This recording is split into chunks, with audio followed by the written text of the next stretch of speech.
¿Sabes qué es una especie críptica? Pregunta, ¿saben qué es una especie críptica? No. ¿Y sabe qué es una especie críptica?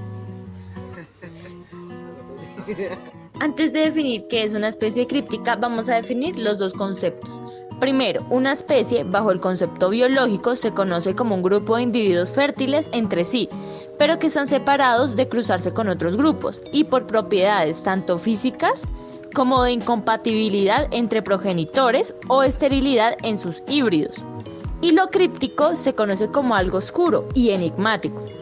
Es entonces como de forma sencilla se puede definir una especie críptica como distintas especies o grupos con una misma forma, de tal manera que son muy similares en apariencia, teniendo en cuenta su físico, es decir, como uno los ve, su comportamiento, pero estas especies se encuentran reproductivamente aisladas entre sí. Como nota aclaratoria, debemos tener en cuenta que especies crípticas, complejo críptico y especies gemelas hacen referencia al mismo concepto antes mencionado. ¿Puedes reconocer si son iguales o diferentes especies?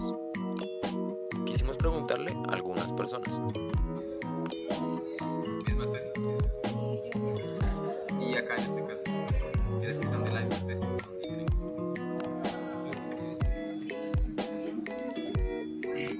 Sí, solo es como la forma de las alas, no sé si es por la forma. No sé, es la perspectiva de, no sé, es que mira, no, es que yo lo veo como igual. ¿Misma especie o diferente? Misma especie para mí. No, para mí estas son diferentes especies. Yo creo que estas dos son la misma especie, estas dos. Y acá en este caso, Aquí creo que son diferentes. ¿Por qué? No sé, pero creo que son diferentes.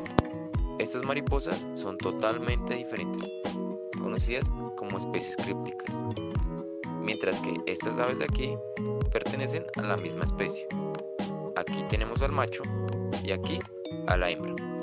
Esto se conoce como dimorfismo sexual, en el que, como podemos observar, tanto macho como hembra presentan características morfológicas distintas, haciéndonos creer que son especies diferentes. La manera de reconocer una especie críptica de otra es mediante análisis moleculares. Como sabemos, el ADN es una copia única y repetible de nuestra información genética. Literalmente, define quiénes somos. Y es así como el orden determinado de los nucleótidos que lo conforman nos dará la receta para formar una especie en específico. Cambios drásticos en el orden de los ingredientes nos indicarán que son especies totalmente diferentes, aunque compartan muchos rasgos similares. En la naturaleza existe una premisa básica que consiste en comer y no ser comido, ya que los depredadores son a su vez presas de otros depredadores. Bajo estas condiciones, algunos animales han evolucionado, adaptando tanto sus formas como sus colores para escapar con éxito de sus depredadores, y han desarrollado diferentes estrategias. Algunas consisten en mezclarse con su entorno, otras en imitar los rasgos de otros animales, y también hay quienes han adoptado por desarrollar colores de advertencia.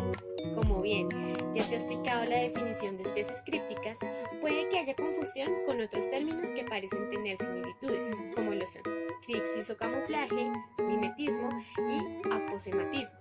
A continuación, daremos claridad de cada uno de estos términos. El camuflaje o cripsis es un fenómeno por el que un animal presenta adaptaciones que lo hacen pasar desapercibido a los sentidos de otros animales. La forma más sencilla de ocultación visual es la que se logra mediante la homocromía, igual color, con el medio que le rodea. El color puede ser fijo, adaptado a un ambiente constante o cambiante, adaptado a los cambios estacionales o a cambios rápidos propios de un ambiente heterogéneo. Como ejemplo, tenemos a la cátedra serrata. Un par de ojos extra, aunque sean falsos, pueden ser una ventaja para los insectos cuyos depredadores usan la vista para cazar. La primera defensa de la machaca serrucho es el camuflaje. Sin embargo, ante el ataque de un depredador, el insecto sorprende a su enemigo desplegando unas manchas rojas que pueden confundirse con los ojos de un animal más grande. El mimetismo es una habilidad que ciertos seres vivos poseen para asemejarse a otros seres de su entorno, con los que no guardan relación, y a su propio entorno para obtener alguna ventaja funcional. El objeto del mimetismo puede ser el camuflaje, pero aunque muchos de los mejores ejemplos son a la vez ambos fenómenos, no deben confundirse ambos conceptos. La diferencia radica en que el mimetismo consiste en que un ser vivo se asemeja a otros de su entorno y el camuflaje en que el ser vivo se asemeja al propio entorno donde vive para asegurar su supervivencia. Como ejemplo de mimetismo tenemos las moscas de la familia Syrphidae, cuyo aspecto se asemeja a las abejas. El aposematismo es un fenómeno que consiste en que algunos organismos presentan rasgos llamativos a los sentidos, destinados a alejar a sus depredadores. El aposematismo es casi siempre defensivo, buscando el reconocimiento como peligrosos de posibles depredadores, y es frecuentemente utilizado en especies de animales dotados de medios defensivos potentes, tales como aguijones o colmillos